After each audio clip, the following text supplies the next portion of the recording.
हम राम मंदिर के बारे में बात करेंगे, जो ट्रस्ट बना है उसके बारे में बात करेंगे। ये मुद्दा बहुत चर्चा में है। आने वाले दिनों में मैं समझता हूँ कि इस पे चर्चा बढ़ जाएगी, क्योंकि जो भाजपा का तो चेहरा था, जो हिंदू धर्म से जुड़ा हुआ था, उसकी जो असलियत है वो जनता के सामने आ रही है। ये हमेशा कहते रहे कि हम राम के भक्त हैं, और जो राम के भक्त होते हैं वो बेदर्दी से युवाओं के ऊपर लाठीचार्ज नहीं करते, उन पे पैलेट गन नहीं चलाते। और जो राम के भक्त हैं वो कई ऐसे भी हैं कि सरासर रोज़ के रोज़ झूठ भी बोलते रहते हैं। देश की जनता को ये जान जाना चाहिए कि हिंदू धर्म और हिंदुत्व में बहुत अंतर है, और अगर ये हिंदू धर्म के आदर्शों पे चलते तो आज इनकी ये हालत न होती। इन्होंने बड़े आस्था के साथ राम मंदिर बनवाया। 2019 में सुप्रीम कोर्ट का जजमेंट आया, उसके बाद राम मंदिर बना।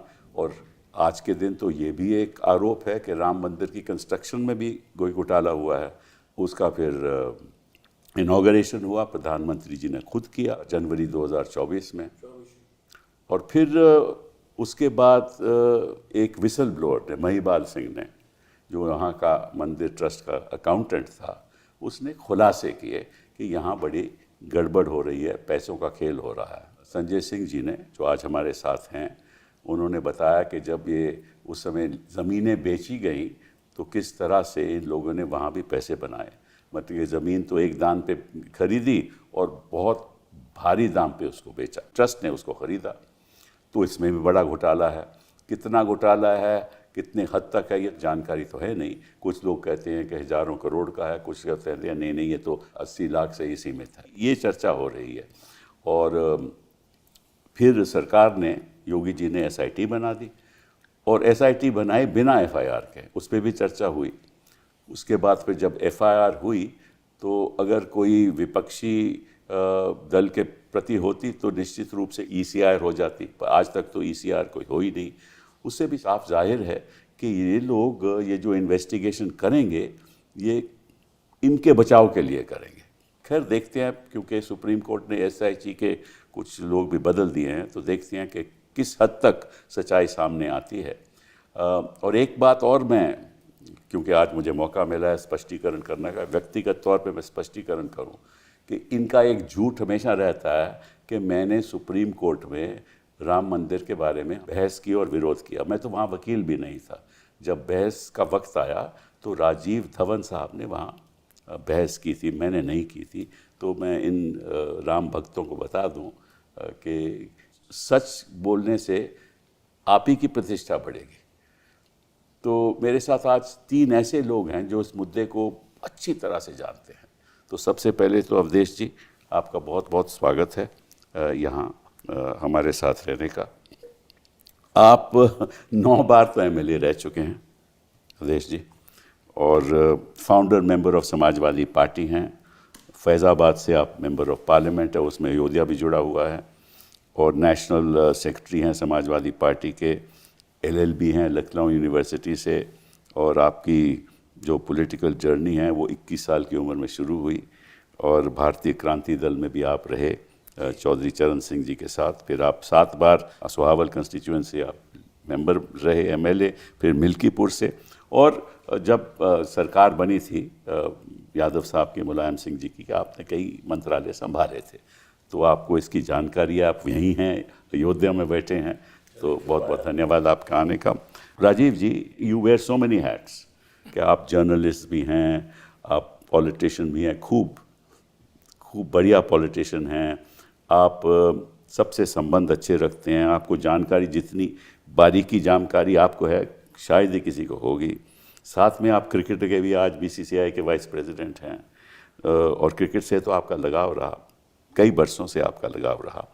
और आपके साथ मंत्री भी था। हाँ, मेरे साथ मंत्री, अरे पार्लियामेंट्री अफेयर्स मंत्री। हाँ, और ये कभी किसी को नाराज़ नहीं करते थे, ये अपनी चैनल ऑफ कम्युनिकेशन हमेशा ओपन रखते थे।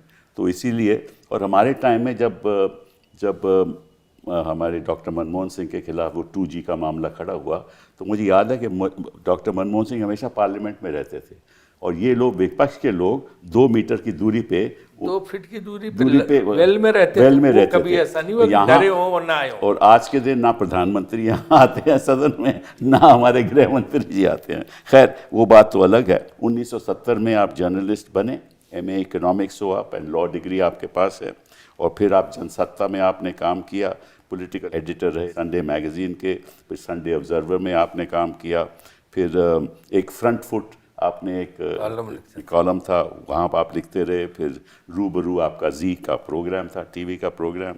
2000 में फिर आप अखिल भारतीय लोकतांत्रिक कांग्रेस से मेंबर ऑफ पार्लियामेंट बने, वो पार्टी ख़त्म हो गई। फिर आप 2018 तक आप राज्यसभा में रहे, महाराष्ट्र से आपकी नॉमिनेशन हुई। फिर उसके बाद आप 2022 में, उसके बाद आप आज राज्यसभा में हैं। आपका भी यहाँ आने का बहुत बहुत धन्यवाद। संजय सिंह जी, आप तो हमारे यहाँ मतलब कि आप यू आर अ कांस्टेंट। आप जो भी मतलब कि ये इशू होता है, जो आपको जानकारी है वो भाई कम लोगों को होती है। तो आपने इशारा शुरू किया कि किस तरह से इन्होंने लैंड डील्स की हैं, लेकिन आप आज के दिन राज्यसभा में मेंबर ऑफ पार्लियामेंट है आप पार्टी से, और आप पॉलिटिकल अफेयर्स कमेटी के मेंबर रहे हैं, और नेशनल एग्जीक्यूटिव के भी मेंबर हैं, और आप शुरुआत आपने सोशल एक्टिविज़म से की, और पॉलिटिक्स में तो खैर आप बाद में आए। और आपका इंजीनियरिंग डिप्लोमा है इन माइनिंग इंजीनियरिंग, और 1994 में आप सुल्तानपुर से समाज संगठन आपने शुरू किया, और 16 साल आप हॉकर्स राइट्स के लिए जुड़े रहे, और इंडिया अगेंस्ट करप्शन में आपका भी काफ़ी हिस्सा हुआ। आपने हमारा अच्छा ख्याल रखा उस समय और गोमती रिवर की सफाई के लिए आपने वो भी अभियान छेड़ा, और 2018 में आप पार्लियामेंट में आए आपसे, और 2024 में भी आप मेंबर रहे।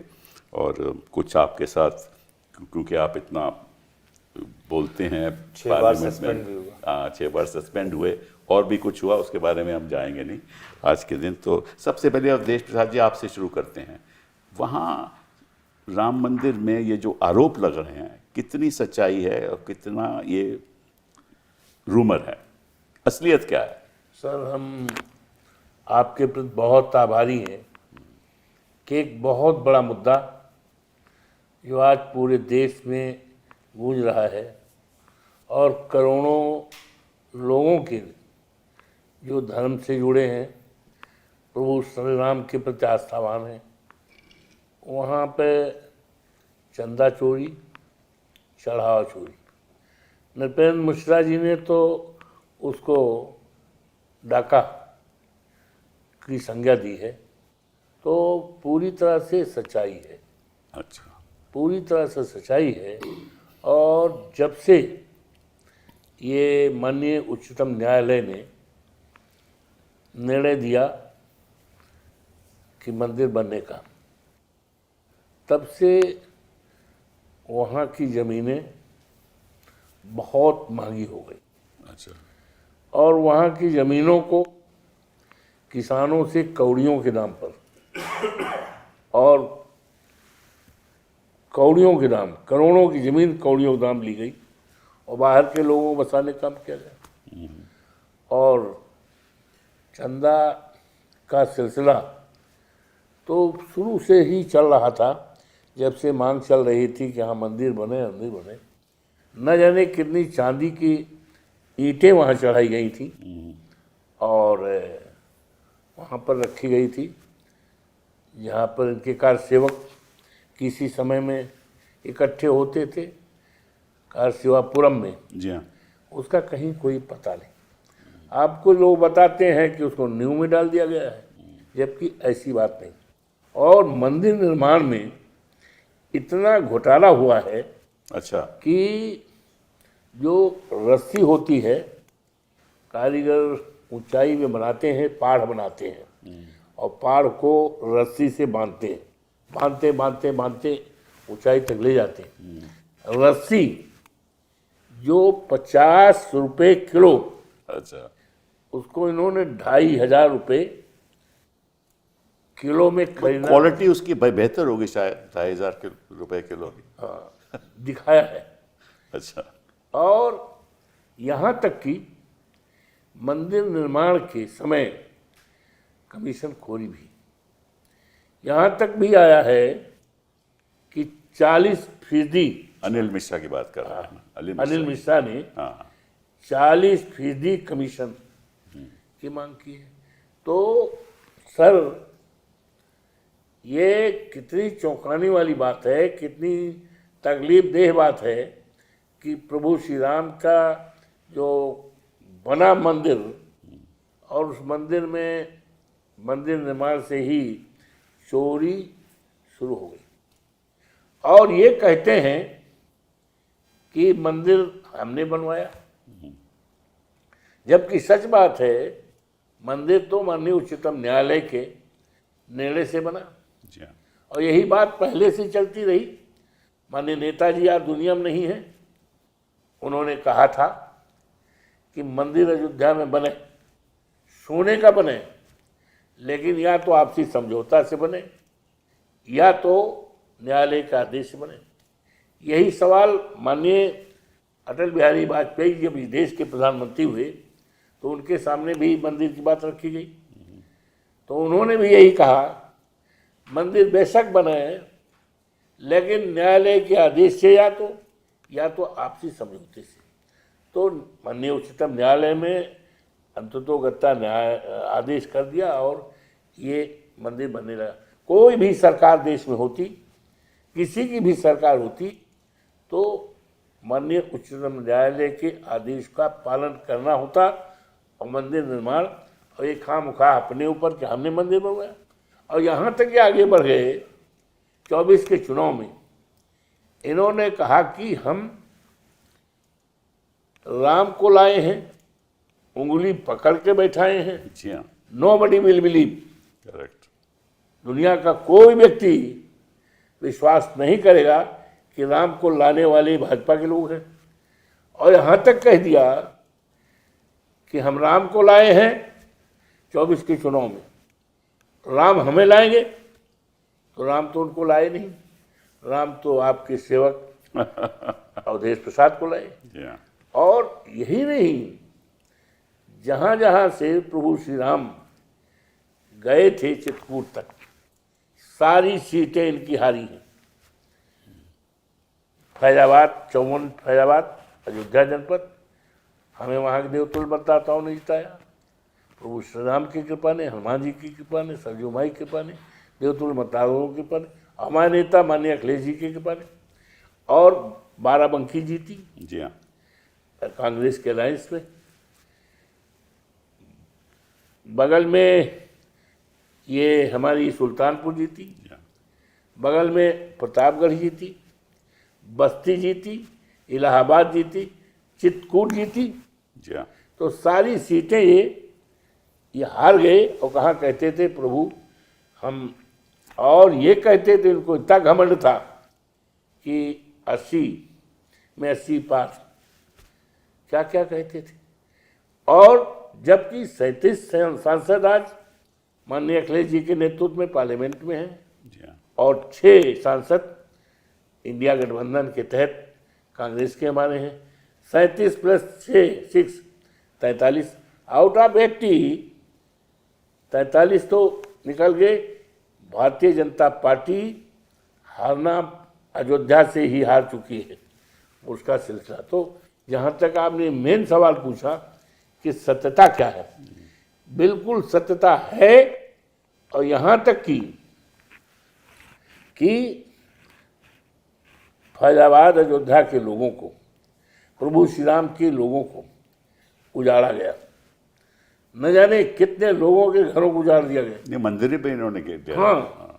और अभी तो हाल ही में 1940 का बना शिव जी का मंदिर था, उसको बुलडोजर लगा करके डाल दिया। कितने मंदिरों को गिराया गया, कितने घरों को उजाड़ा बुलडोजर लगा करके, और पूरी तरह से उजाड़ा गया। और इन्होंने चढ़ावा का जहाँ तक सवाल है, जब प्रयागराज का चल रहा था 10 लाख तक भीड़ आ गई थी। यहाँ तक सुल्तानपुर, हमारे संजय जी बैठे हैं, यहाँ तक बिल्कुल भर गया था। लोग प्रभु श्री राम का दर्शन करने के लिए एक एक सप्ताह पर सड़क के किनारे लेटे रहे कि हम दर्शन करके ही जाएंगे। 10 लाख 5 लाख 10 लाख 5 लाख के भीड़ चढ़ावा चढ़ता था और करोड़ों करोड़ों रुपए सोना चांदी हीरा जमीन के बारे में तो माननीय संजय जी ने वर्बेटम नंबर तक दिया है और रजिस्टर्ड सेल डील तक भी दिया है। हाँ जी हाँ, वो तो और ये भी बताया है कि 2 करोड़ की जमीन 2 घंटे में 18 करोड़ में, और कहाँ किसको गई,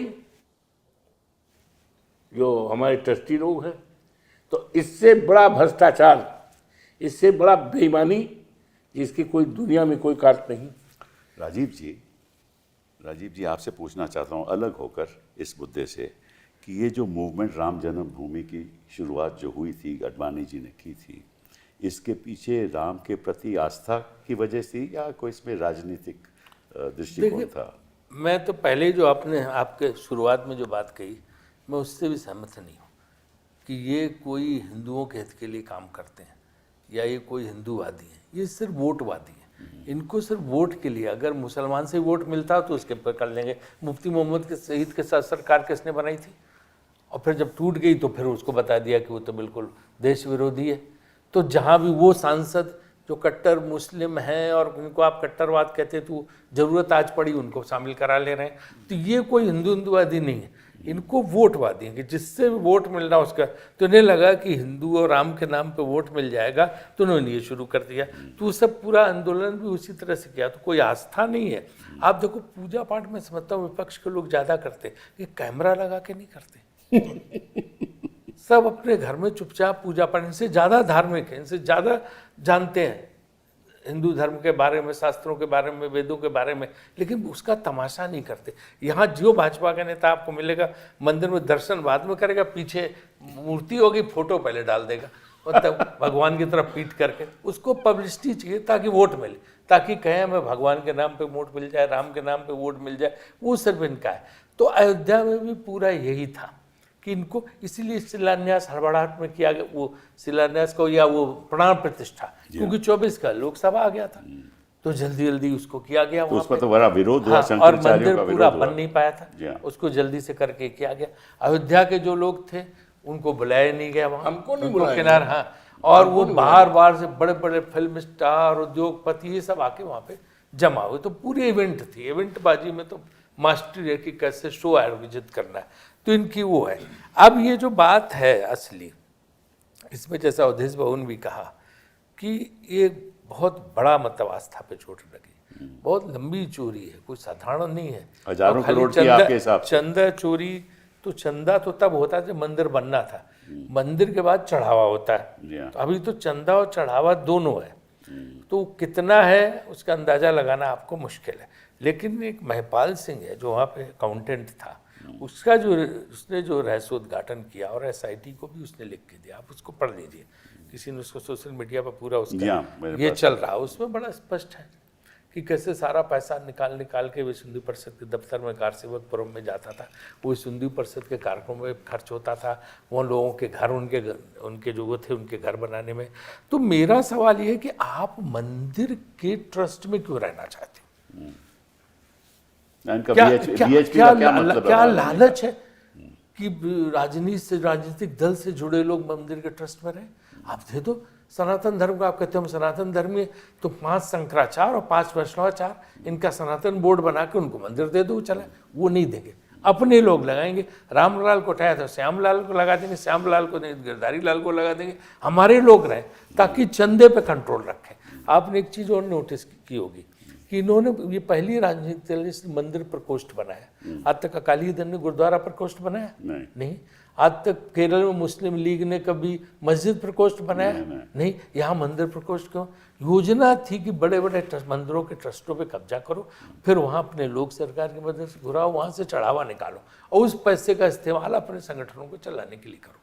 तो ये बड़ी भारी योजना थी जो प्रभु कृपा से सफल Expose नहीं हो हो पाई, गए। हाँ। सफल नहीं हो पाई। हाँ, माननीय अखिलेश जी ने उसको खुलासा उन्होंने शुरू किया, लेकिन अखिलेश जी ना, हम लोग कोई नहीं बोले कि भाई कहेंगे कि इसमें राजनीतिक दलों की है, हम लोग सब चुप रहे।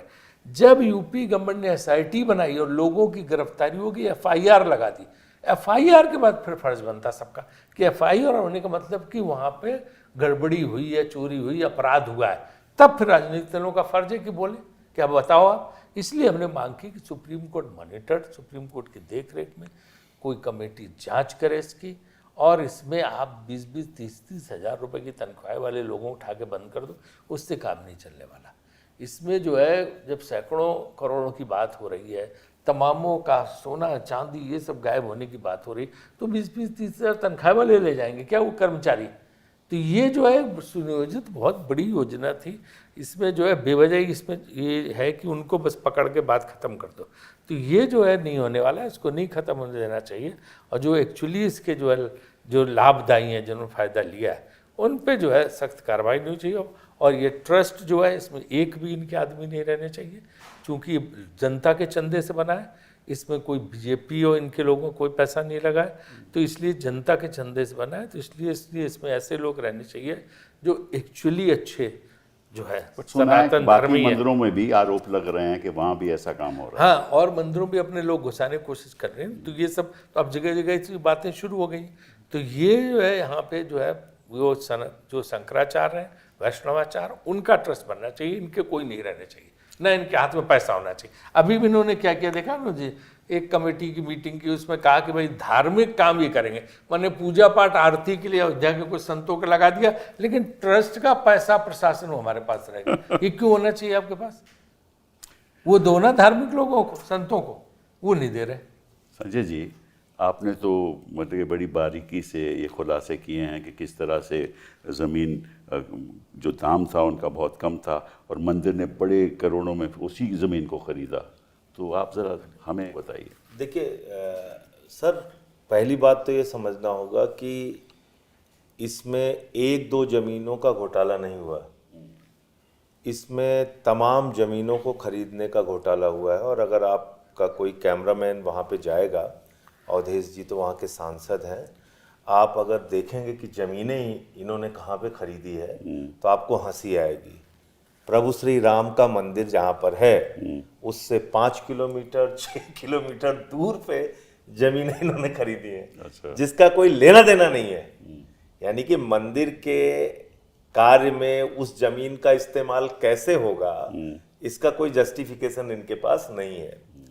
हरीश पाठक और कुसुम पाठक नाम के 2 लोग थे, अच्छा, जिनकी जमीनें थी, जो मामला सबसे पहले मैंने पकड़ा, वो भगोड़े थे। अच्छा, उनको भगोड़ा डिक्लेयर किया था प्रशासन ने कि वो उस जिले में आ नहीं सकते थे, अयोध्या में।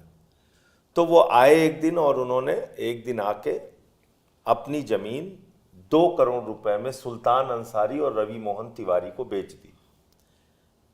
7:10 पे वो जमीन बेची और 10-15-20 मिनट के बाद उन्होंने वही जमीन 18.5 करोड़ रुपए को में चंपत राय जी को बेच दी, जो ट्रस्ट के महासचिव हैं। अब इसमें जब सबसे इंटरेस्टिंग बात जो मैंने पकड़ी, वो आपके दर्शकों को मैं जरूर बताना चाहूंगा और पूरे देश को जानना चाहिए। उस समय के जो भारतीय जनता पार्टी के मेयर थे ऋषिकेश उपाध्याय, उनका भतीजा है रवि मोहन तिवारी।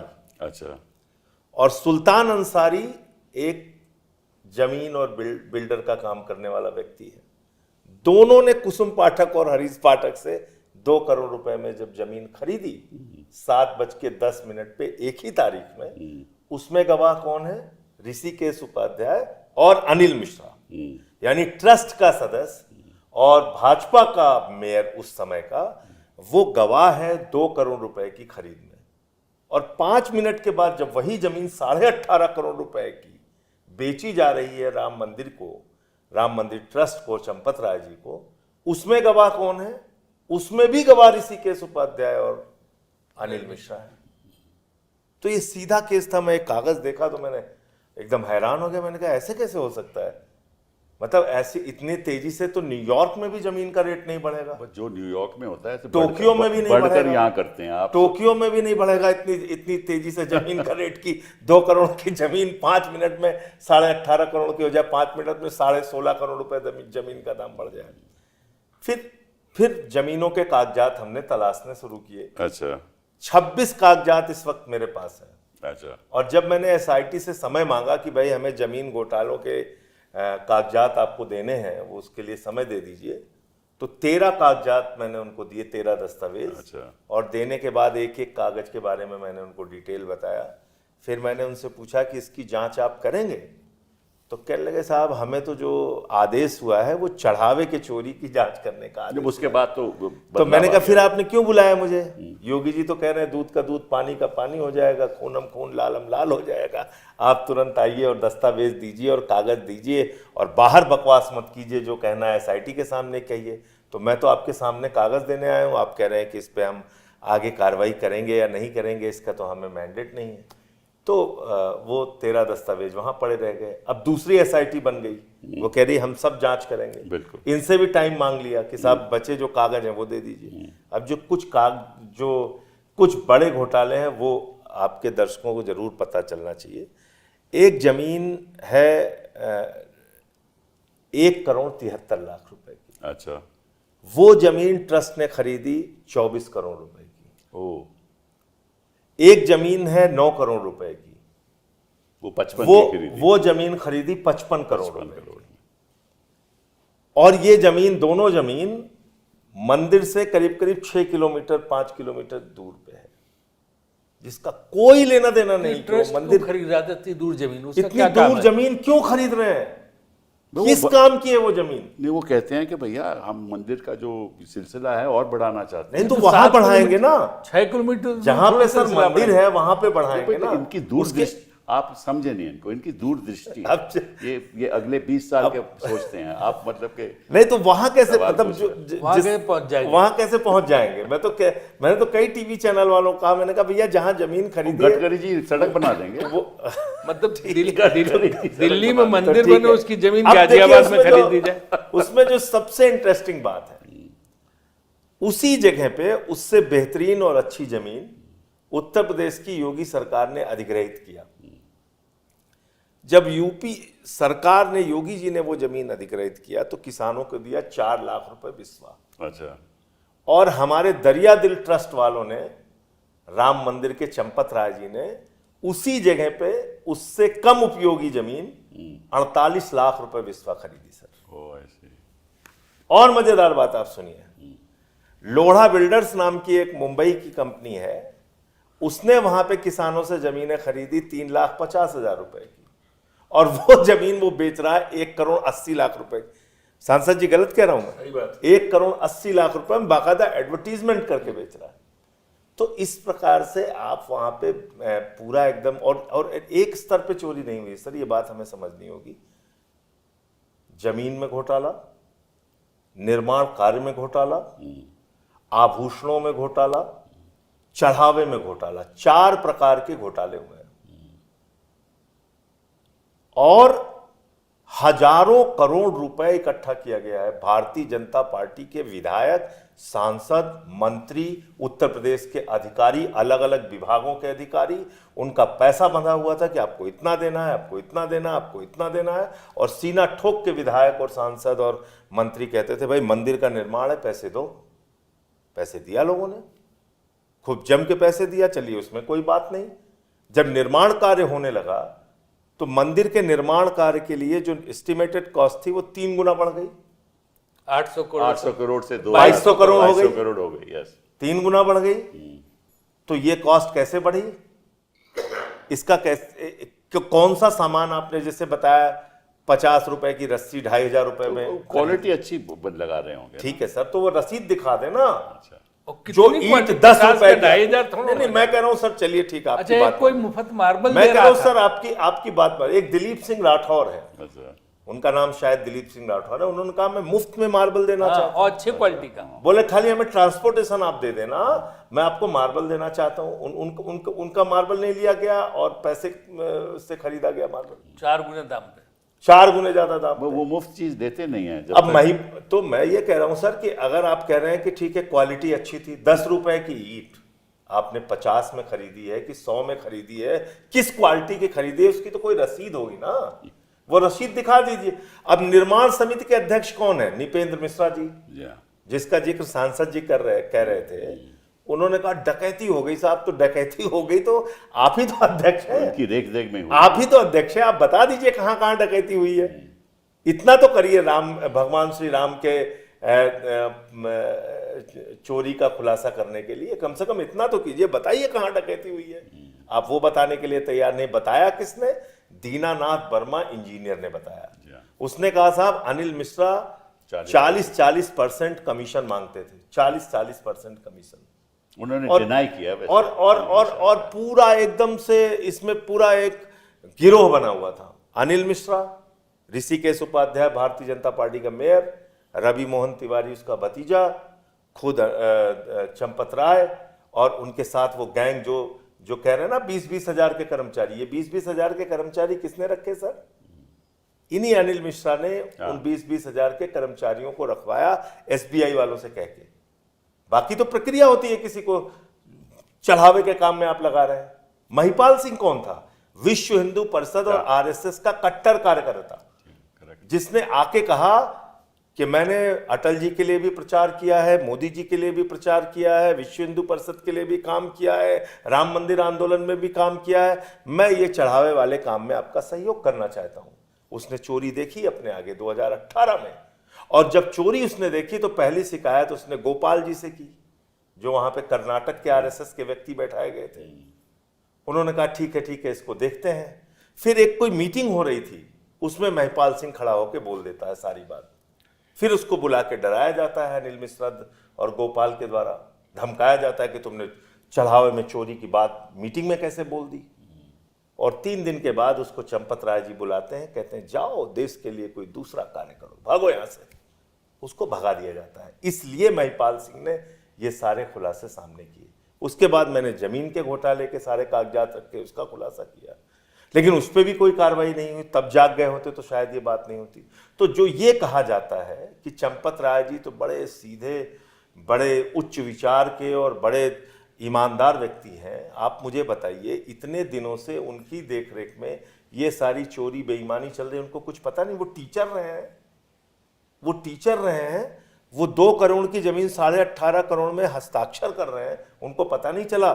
9 करोड़ की जमीन 55 करोड़ में खरीद रहे हैं, 1 करोड़ 73 लाख की जमीन 24 करोड़ रुपए में खरीद रहे हैं। जो रवि मोहन तिवारी को मुफ्त में एक जमीन मिली, उसको 2 करोड़ रुपए में खरीद रहे हैं। क्यों खरीद रहे हैं इतने दाम में? इसका बंटवारा हुआ होगा सर आपस में 100%। आप बताइए, होम्योपैथिक की दुकान चलाने वाले डॉक्टर अनिल मिश्रा के घर में लिफ्ट लगाने की व्यवस्था हो रही है, जिनकी एक छोटी मोटी दुकान और छोटा मोटा घर हुआ करता था। वहां जो चढ़ावे के काम में लोग लगे थे, उनके पास गोबर में से पैसा निकला सर, गोबर में से। वो अदनान सामी का आपको गाना याद है ना, मुझे भी थोड़ी लिफ्ट दिला दे। हाँ, तो वो लिफ्ट लगा के, और मतलब पैसे की तो आप सीमा नहीं बता सकते कितने की चोरी हुई है वहां पे। लेकिन 4 तरह की चोरी हुई है, मैं फिर दोहरा रहा हूं। निर्माण कार्य में चोरी, जमीन के घोटाले, चढ़ावे में चोरी और आभूषणों में चोरी।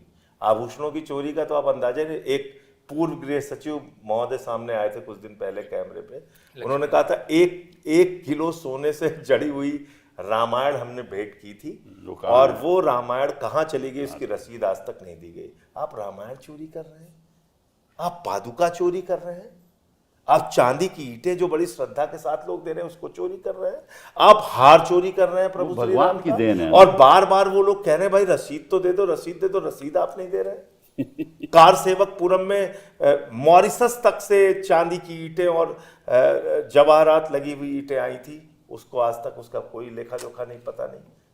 तो ये मतलब कितना बड़ा घोटाला है, इसका अंदाजा लगाना भी मुश्किल है। लेकिन अभी मैं देख रहा था 2 दिन पहले, वो चंपत राय साहब बड़े स्टाइल में आए, उनका एक आदमी ने जूता चप्पल जो भी उनके सामने रखना था रखा, उन्होंने पहना उसको, और उसके बाद कुछ कैमरे वाले उनको ऐसे करके और कैमरे वालों को भगा दिया गया। तो अभी भी वो मतलब वहां पे कब्जा जमाए हुए हैं, वो छोड़ नहीं रहे हैं। पास बनाने के नाम पे पैसे लिए जाते थे सर, साइकिल स्टैंड का ठेका देने के नाम पे पैसे लिए जाते। वो तो आप सोचिए, वहां के माननीय सांसद हैं, इनको बुलाते नहीं है कार्यक्रमों में, कभी नहीं बुलाया। कभी नहीं बुलाया। प्रधानमंत्री जी अपने कार्यक्रमों में नहीं बुलाते। ये जोगी हाँ। वहाँ पर ये होता है जो दीपावली जाते हैं, 20 तारीख को अब की था, हमको नहीं बुलाए। पता नहीं क्यों नहीं बुलाया, हमसे लोगों ने पूछा, अरे भैया हमें नहीं बुलाए, नहीं बुलाए, भगवान राम के लोगों को तो बुला लेते, प्रभु श्री राम के अयोध्या के लोगों को बुलाए, क्यों नहीं बुलाए? हमने कहा भाई नहीं बुलाए, उनसे पूछे। लेकिन हमें तो लगता ये है कि योगी जी को ये पता लग गया होगा कि अवधेश जी जाएंगे, कैमरा वाले अवधेश पे ज़्यादा फोकस डालेंगे, हो सकता है ये कारण हो, या और कारण है तो उनसे जाकर पूछे। कभी नहीं बुलाया। तो अवधेश जी ये बताइए, ये बातें योगी जी को मालूम होगी? ऐसा तो नहीं कि ये कितनी पैसों में ज़मीन खरीदी, ये तो सब इनको मालूम होगा। 30 सेकंड एक बात और कह दूं अपनी बात। देखिए, इसमें सर 2 महत्वपूर्ण लोग थे। नंबर 1 इसमें ज्ञानेश कुमार जी रहे हैं, एक्स ऑफिशियो मेंबर ट्रस्ट में। ये सारे जमीन के घोटाले जब हुए तो वो उस समय ट्रस्ट के मेंबर थे। उन्होंने इसको देखा कि नहीं देखा, उनकी जानकारी में था कि नहीं था, उनसे पूछताछ होनी चाहिए। अयोध्या का जो डीएम है वो इसका एक्स ऑफिशियो मेंबर है। जब कोई जमीन की खरीद हो रही है और उसमें इतना बड़ा घपला हो रहा है, रजिस्ट्रेशन होता है भैया। हाँ बिल्कुल होता है सर, रजिस्ट्री ऑफिस उस सेल डीड में इनके दस्तखत सब कुछ हैं। दस्तखत होते हैं। तो उसके बाद उनको इन सारी चीजों की जानकारी थी या नहीं थी, और कैसे उन्होंने इसको अप्रूव कर दिया। एक स्टेट गवर्नमेंट का भी सेक्रेटरी लेवल का अधिकारी होता है। तो ये लोग आप मतलब कोई भी ये मानेगा ही नहीं कि इन लोगों को पता नहीं था। ये मैं मान ही नहीं सकता कि अगर कलेक्टर को पता हो, रजिस्ट्रार को पता हो कि ये बात मतलब कि छिपी रही, हो ही नहीं सकता। सवाल ही नहीं है। वो कभी रजिस्टर करेगा ही नहीं जब तक वो पूछेगा कि साहब इसको मैं रजिस्टर कर लूँ, ये तो इसमें तो मुझे गड़बड़ लगती है। फोटो खिंचवानी होती है। और वही रजिस्ट्रार ले रहा है 2 करोड़ में और 5 मिनट में। यही तो कह रहा हूँ ना, वो रजिस्ट्रार अपने से नहीं करेगा ये काम, वो पूछेगा कि साहब मैं करना चाहिए या नहीं करना ऊपर तक चाहिए। पूछेगा पूरा, वो तो जानकारी में थी सर। तभी तो ये बात अगर ईडी इसमें आ जाए तो पता चल जाएगा।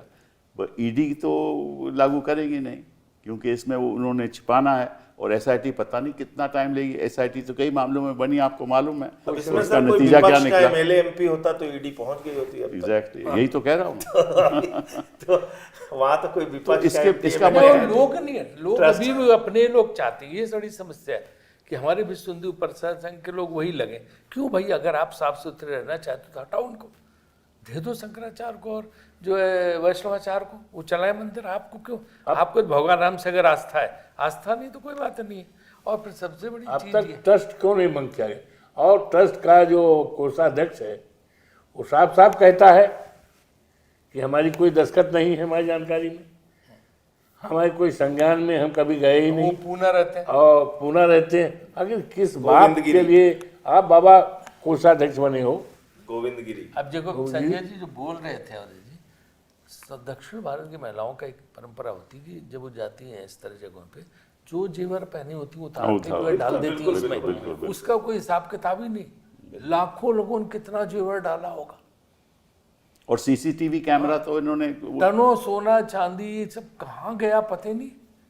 ऐसी भयानक आभूषणों चोरी। की चोरी का तो कोई हिसाब ही नहीं है सर। मैं हिसाब वही ही तो नहीं कह रहा हूँ। रखा है इन्होंने, कोई मैं तो रजिस्टर कह रहा हूँ नहीं। 4 तरह की चोरी है। मंदिर निर्माण की चोरी, चंदे ये चढ़ावे की चोरी, और इसके बाद जमीन की चोरी और आभूषण की चोरी। बट देख, चारों की जांच होनी चाहिए। वो तो सब कह रहे थे, मोदी जी तो कहते हैं कि मेरे आने के बाद तो करप्शन खत्म हो गई। तो प्रभु श्री राम के घर में ही जब करप्शन कर दिया इन लोगों ने, तो अब क्या और बात करेंगे? मैं तो चरम सीमा तक पहुंची है करप्शन, मेरे हिसाब से। क्या बात सही है?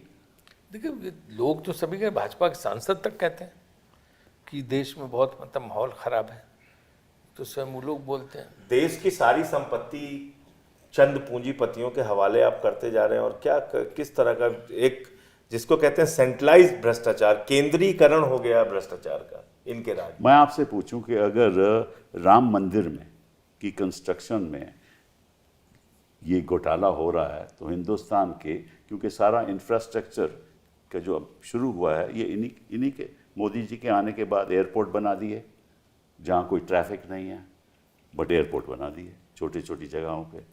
तो ये जो सारा इंफ्रास्ट्रक्चर का मामला है, इसमें तो हजारों करोड़ के पैसे बनाए जा सकते हैं। देखिए, आज का डिस्कशन आपने राम मंदिर पर रखा, तो मैं तो यही कहूँगा कि जो महिपाल सिंह इसमें एक और इम्पोर्टेंट है कि वास्तु दोष है मंदिर में, क्योंकि जो आर्किटेक्ट होने चाहिए उनकी जगह इलेक्ट्रिक इंजीनियर से बनवा लिया प्रोजेक्ट, जिसको कोई आइडिया नहीं था। तो अगर मंदिर का ही देखो, बाकी सबका तो छोड़ दो, तो वहीं जब जहाँ जो जिस पे सारी आपकी आस्था और राजनीति आधारित है, अगर वहाँ इतना बड़ा घोटाला हो गया और कोई ऐसा विजिबल एक्शन ही नहीं दिख रहा, सिवाय वो 7-8 लोग पकड़ने के और उनकी जमानतें हो जाए, खत्म बात, और फिर वही लोग फिर बैठे रहेंगे, ये कैसे रुकेगा? इसको लेके बहुत लोग धैर्य। अभी मैं बाहर विदेश में था तो वहाँ भी भारतीय परिवार कह रहे थे कि वहाँ मंदिर तो जाएंगे, हम विद्यालय के पैसा नहीं डालेंगे, नहीं अभी तो कम हो रहा है, दान पेटी आप में। देश ही बताएं। सर, गरीबों को दे शंकराचार्यों देंगे। ने बहिष्कार क्यों किया था उस वक्त उद्घाटन का? क्योंकि उनका ये मानना था कि धार्मिक रीति रिवाजों के हिसाब से, हिंदू धर्म के हिसाब से मुहूर्त में प्राण प्रतिष्ठा तब होती है जब मंदिर का निर्माण पूरा हो जाता जी है। हाँ। लेकिन अपने चुनावी फायदे के लिए आपने मंदिर का निर्माण पूरा होने का भी इंतजार नहीं किया और आपने जाके वहां पे प्राण प्रतिष्ठा की। उसमें जो धर्माचार्य थे वो लोग नहीं आए इसी कारण से। आप बताइए, स्वामी और मुक्तेश्वरानंद जी वहां पे नहीं पहुंचे। अभी कितना चढ़ावा चल रहा है वहाँ, आपको मालूम? कम हो गया। कम हो गया। अब तो 50,000 की भीड़ नहीं होती, कहाँ 5 लाख 10 लाख, कहाँ 50 और 25,000 नहीं जाते। अब तो 1 लाख 2 लाख भी नहीं चढ़ रहा। लोग आते हैं लेकिन पैसा 100 रुपया 200 रुपया, जो आते 21,000 51,000 देते और कहते भी हैं कि हम जा रहे हैं दर्शन, लेकिन चढ़ावा नहीं चढ़ाएंगे। कहते कि वो गड्डियाँ जो गिनते थे, तो जैसे 10 की जगह 14-15 गड्डियाँ में 4-5 पार कर देते। हाँ, वही 10 खाली सर, बैंक में 40 जमा दिन में 73 बार चोरी की जी हाँ। सीसीटीवी फुटेज भाई, आई। तो 5-6 साल 40 से दिन। चल रहा और था। जो फुटेज जो नहीं आई, जो 18-19 से हो रहा है उसका आप देखिए तो कितना, पता नहीं कितनी 180 चोरी। दिन की फुटेज रखनी चाहिए थी इनको, उन्होंने रखी नहीं। हाँ, वो तो बंद कर देते सीसीटीवी ना। नहीं, बड़े कैमरा फुटेज बंद तो ये कर- उसकी जो है रख सकते थे, डीवीडी उसकी बना के। नहीं, आप सीसीटीवी बंद क्यों करेंगे जब काउंटिंग चल रही, गिनती हो रही? जो अभी तक चढ़ावा ये नहीं की- पता चला किसने बंद करवाया, ये भी नहीं पता। वही ट्रस्ट के लोग बंद कराते थे सब। नहीं कोई और ये भी कहते हैं ये जो कि बाहर से लोग दक्षिण भारत वगैरह सब बातें थे इनके, जैसे वो गोपाल के बारे में ये कहा जाता है कि उसके पास कुछ संदिग्ध लोग ऐसे थे जो पैसे लेके निकल जाते थे बाहर चले जाते थे। कर्नाटक। तो आरएसएस के लोगों के साथ भी मिलके ये पूरा खेल करते थे लोग। तो ये बताइए, मोहन भागवत जी ने इसके बारे में बयान दिया है? नहीं अभी तक उनका कोई क्यों नहीं? वही ये- समझ ये- में ये- नहीं आ ये- रहा। ये बात वो अपने हमें आप को शायद उस- इससे उस- इस मतलब इस कंट्रोवर्सी से दूर रखना चाहते हैं, ये कैसे दूर रहेंगे? क्योंकि इसमें बोलेंगे क्या? आप देखो संसद में भी जब ये बोलते हैं आप, तो कोई बोलता है बीजेपी के, सब चुप बैठे रहते हैं। आप अंदर एक से चीज तो भी बताइए महसूस सर, कर रहे हैं कि ये गड़बड़ी हुई है। टीवी डिस्कशन में ये लोग नहीं आए कहीं। हाँ करेक्ट। एक बात। दूसरी बात, हमारे प्रधानमंत्री जी चुप होते ही नहीं, दिन रात बोलते रहते हैं, सिर्फ सोने का समय छोड़ के। तो वो भी नहीं बोले इस पे आज तक। बताइए, कुछ बोला उन्होंने? तभी तो कह रहा हूँ ना, कुछ नहीं बोले ना। ये तो और जो योगी जी कह रहे थे कि दूध का दूध पानी का पानी हो जाएगा, मैं पहले दिन से कह रहा था भाई पीएमओ की जांच सीएमओ नहीं कर सकता। जी हाँ बिल्कुल सही। तो जिस ट्रस्ट को पीएमओ ने बनाया, संसद ने बनाया, सुप्रीम कोर्ट ने बनाया, सीएमओ योगी जी कैसे उसकी जांच कर लेंगे? नहीं कर भी ले तो सच जांच ऐसी होनी चाहिए, तो खुलासा पूरा होना चाहिए ना कि किसने पैसा लिया। देखिए छोटे लोगों ने तो पैसा लिया नहीं होगा। वो कर ही अगर नहीं 2 पाएंगे करोड़ सर की ये। जमीन 18 करोड़ में खरीदी है तो किसके पास पैसा गया? वो यहां 16 से एक डांट का फोन जाएगा, सारे के सारे लोग छूट के बाहर आ जाएंगे। उसमें कोई पकड़ा गया? मेन आदमी कोई पकड़ा गया? बताइए आप। अनिल मिश्रा का तो मैंने आपको बताया कि उसने साइन किया हुआ है गवाह के तौर पे, 2 करोड़ की जमीन जब 18.5 करोड़ में बेची गई। वो तो इनकी जो मीटिंग होती है उसमें क्लीन चिट देते हैं। इसकी हाँ, सब। मीटिंग होती है, क्लीन चिट दे दो कि इनकी गलती नहीं, उनकी गलती नहीं। तो ये तो बहुत ही एक चल रहा है, मतलब बहुत ही भयानक है। तो आप 3 लोग यहाँ अलग राजनीतिक दलों से हैं, तो क्या होना चाहिए आपके हिसाब से? मेरी तो मांग है कि सुप्रीम कोर्ट बाकायदे कमेटी की डे टू डे मॉनिटरिंग करे, उसकी देख रेख में पूरी जांच हो, सारा दूध का दूध पानी होकर स्पष्ट होकर आना चाहिए ये। और इसके अलावा जो है कड़ी कार्रवाई के लिए बाकायदा जो है पूरी मीडिया को छूट होनी चाहिए कि जो भी जांच हो रही है उसकी सारी जो है, ये नहीं कि उसमें सब क्लोज डोर जांच हो, वो लोगों को पता होना चाहिए, ट्रांसपेरेंसी होनी चाहिए जांच में। और जो लोग ट्रस्ट में हैं, विश्व हिंदू परिषद से जुड़े सब लोग, वो सब हटाए जाएं। 5 शंकराचार्य और 5 जो है वैष्णवाचार्य, उनका ट्रस्ट बने, उनकी देख में मंदिर चले, तब तो लोगों का विश्वास ऊपर आएगा। वरना ये आस्था इतनी ज़्यादा जो है लोगों की आस्था पे कुठाराघात हुआ है कि उनको आइडिया नहीं कि गांव में ये बात फैल गई है कि ये जो है राम मंदिर के चंदा चोर हैं और राम मंदिर के चढ़ावा चोर। और वो जो पुराना गाना है, देखो यानी तुम काम देखो ना ऐ करो, दीवानो ऐसा तुम काम ना करो, राम का नाम बदनाम का न नाम करो। बदनाम ना करो। सही बात है। लेकिन ये लोग तो कह रहे हैं राम राम जपना पराया माल अपना। वो भी गाना है। अवधेश जी, समाजवादी पार्टी का इसमें क्या रवैया रहेगा, बताइए क्या होना चाहिए? समाजवादी पार्टी का स्टैंड पूरी तरह से खुला है। एक तो कि सबसे पहले जो ट्रस्ट इनका है, ट्रस्ट को पूरी तरह से भंग कर देना चाहिए। ओके। दूसरा, ये जो SIT वगैरह बनाया है, इसका कोई मतलब नहीं। माननीय उच्चतम न्यायालय संज्ञान लेकर अपने स्तर से कमेटी या जो भी है गठन करके और अपनी निगरानी में इस बात की जांच करे, क्योंकि माननीय उच्चतम न्यायालय के द्वारा ही मंदिर का निर्माण हुआ है। जी हाँ। तो जब मंदिर में इतना बड़ा घोटाला हो गया तो आज तो न्यायालय को स्वयं संज्ञान लेना चाहिए, राष्ट्रहित में देश।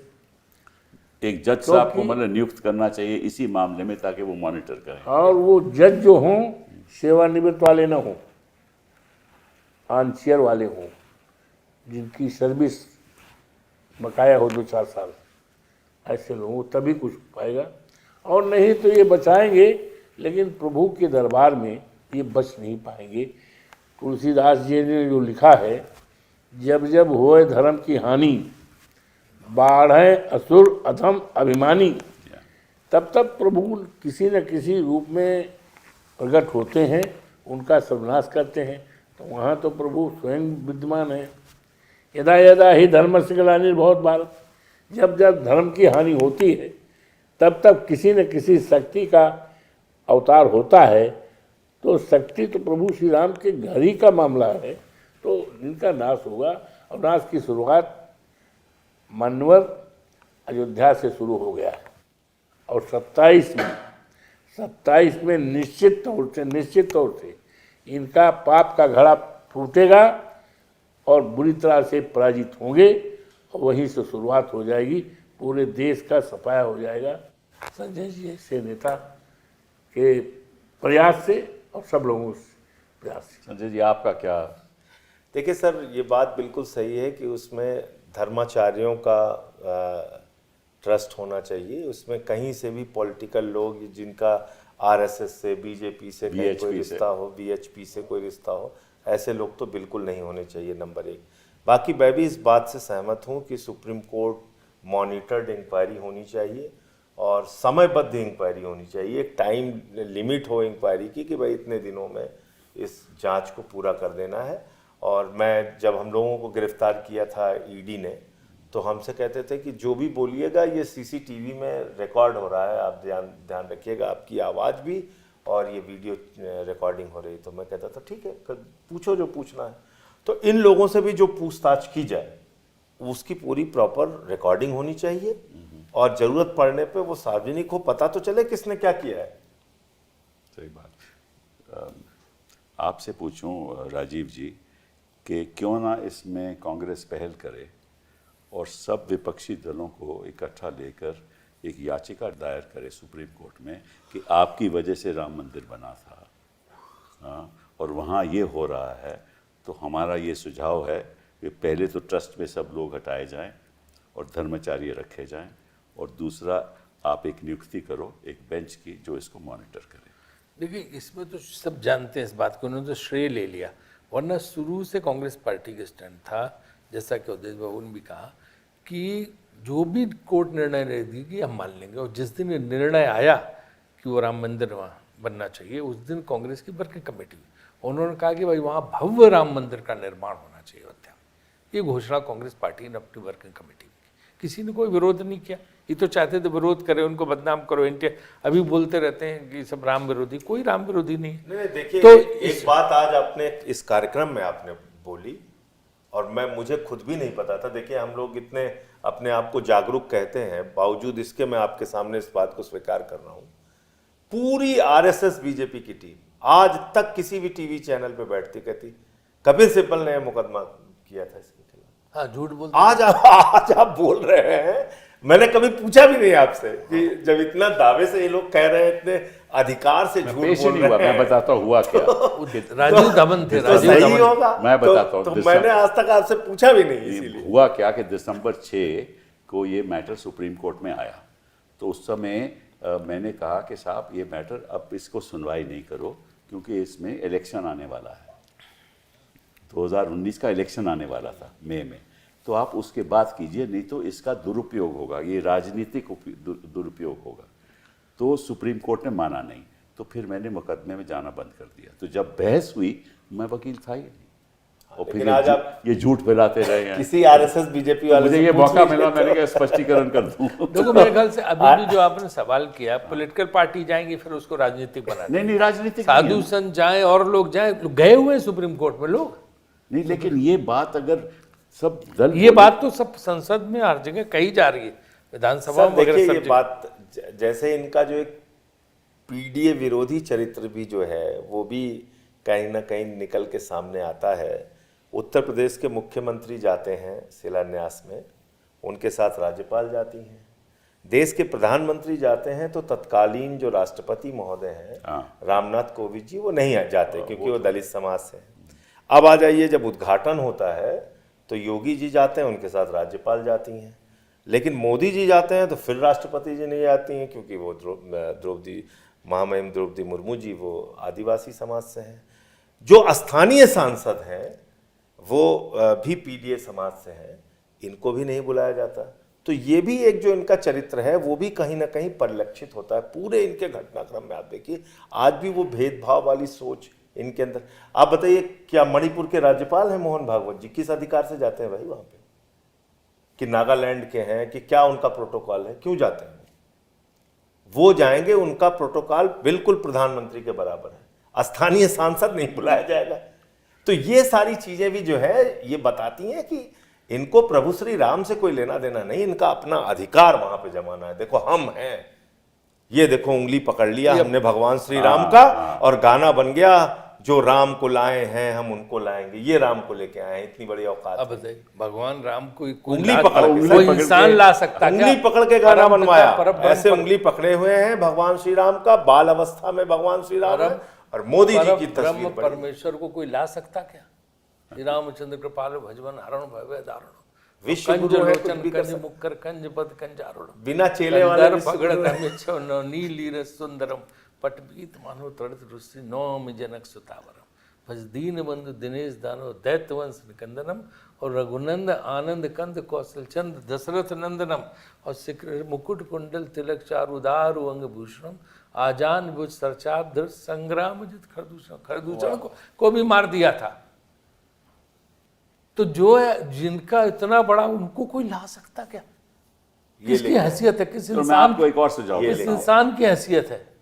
आप इनको चिट्ठी लिखो सारी पार्टीज के, आप हमारे साथ जुड़ो, सब इकट्ठा मांग करते हैं कि एक स्पेशल मॉनिटरिंग होना चाहिए। आइए लगाओ आप, सबके साइन करा के वहाँ कोर्ट में। नहीं, मैं इस पे बीच में नहीं पढ़ना चाहता। देखिए, प्रभु श्री राम का पूरा जीवन और उनका उनका उनका जो त्याग, पूरा, उनकी जो मर्यादा पुरुषोत्तम भगवान श्री राम, उनको क्यों कहा गया सर? भालू, बानर, सबकी सेना बना के उन्होंने निषाद राज को साथ में लेके उन्होंने रावण जैसे शक्तिशाली व्यक्ति तो का नाश विष्णु कर दिया। अवतार थे, विष्णु भगवान। और आप क्या कर रहे हैं? आप अभी उसी भी भेदभाव वाली सोच में पड़े हुए हैं। आप चाहते हैं हर चीज पे आपका एकाधिकार हो, आप ही भगवान हैं, आप ही महापुरुष हैं। अभी पप्पू यादव ने भगवा पहन लिया तो एफआईआर कराने से लेके सारी कार्रवाई, अवधेश जी पे एफआईआर हो गई, पप्पू यादव पे एफआईआर हो गई, सब पे एफआईआर आप घूम घूम के करा रहे हैं। लेकिन जो लोग मंदिर में चंदा चोरी कर रहे हैं, उससे धर्म का धर्म का अपमान नहीं हो रहा है। नितिन नवीन जी के गाड़ी के सामने बजरंग बली जी बना के एक व्यक्ति को आप भाजपा का झंडा दे के हाथ में नचा रहे हैं, उससे धर्म का अपमान नहीं हो रहा है। पतंग में भगवान हनुमान की वो लगा के, तस्वीर लगा के आप पतंग उड़ा रहे हैं मोदी जी विदेशी मेहमान के साथ, तब धर्म का अपमान नहीं हो रहा है। जब हमारे शिवराज सिंह जी कहते हैं कि मोदी जी तो प्रभु श्री राम हैं और अमित शाह जी हनुमान हैं, उससे धर्म का अपमान नहीं हो रहा है, इससे धर्म का अपमान हो गया। जब बटुकों को प्रयागराज में स्वामी अवमुक्तेश्वरानंद जी शंकराचार्य जी के साथ जो थे बटुक, जो भगवा वस्त्रधारी थे सर, उनका बाल पकड़ के घसीट के मारा गया, तब धर्म का अपमान नहीं हुआ। पॉक्सो का मुकदमा आपने शंकराचार्य पे हमारे लगवा दिया, तब धर्म का अपमान नहीं हुआ, अब धर्म का अपमान हो गया साहब। तो ये जो दोहरा चरित्र है, और इसमें गोदी मीडिया का भी जो दोहरा चरित्र है, वो बहुत खतरनाक है। नहीं, अब तो खैर खुलासा हो चुका है, जनता जान चुकी है कि इनकी असलियत क्या है। तो हम भी यही विश्वास रखते हैं कि इस असलियत के बाद ना तो मोदी जी कभी पार्लियामेंट में आएंगे इस सेशन में, और ना गृह नहीं, हमको सबको तो रांची जाना चाहिए, लेकिन अमित शाह जी वहीं आते हैं संसद में, अपने ऑफिस में बैठते हैं, सदन में नहीं आते। उनसे कोई गोदी मीडिया वाला नहीं पूछता कि तुम संसद में आते हो लेकिन सदन में नहीं आते अगर हो। गोदी मीडिया है तो क्यों रांची पूछेगा? हम सबको जाना चाहिए। अगर गोदी मीडिया तो क्यों पूछेगा? गोदी मीडिया ना, इसलिए नहीं पूछेगा। बहुत बहुत धन्यवाद, बहुत अच्छी चर्चा हुई। बहुत बहुत बहुत बहुत धन्यवाद।